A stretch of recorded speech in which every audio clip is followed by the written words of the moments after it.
Hi, I'm Scarlett.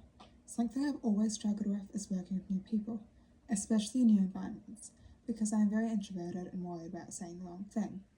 This has affected both my academic and professional life.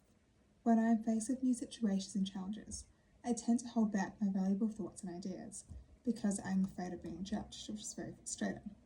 One significant challenge I faced last year was working with my 112 group. Everyone in my group seemed very smart and outgoing, which intimidated me. While I understood the work, I hesitated to contribute because I felt like no one valued my opinions, and if I was wrong, others would judge me. This caused me to isolate myself, disconnect from my team, limiting my participation and learning experience. It also caused me to miss the opportunity to develop my teamwork skills and my confidence. Another challenge I faced last year was in my professional life. When I started a new job, I had no idea what I was doing, and I was afraid that if I made mistakes, people would think I wasn't good enough or incompetent. I avoided asking questions out of fear of looking stupid, causing me to struggle in silence and feel anxious.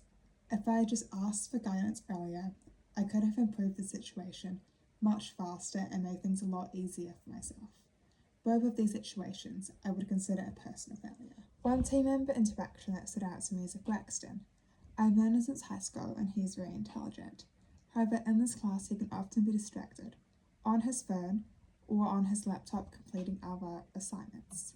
At first, I assumed he didn't care much about the class because he wasn't putting in that much effort. I was worried because he's in my group, and this could affect our assignments later on.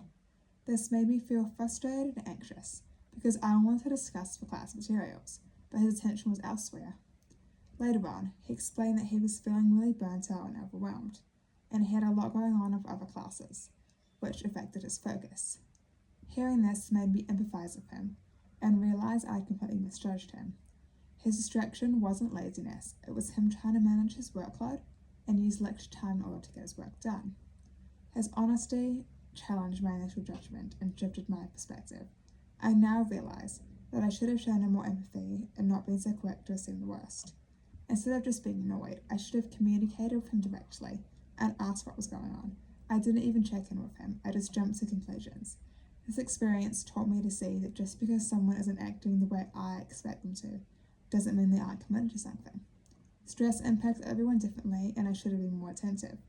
I should have recognized it sooner. This experience showed me the need for good communication.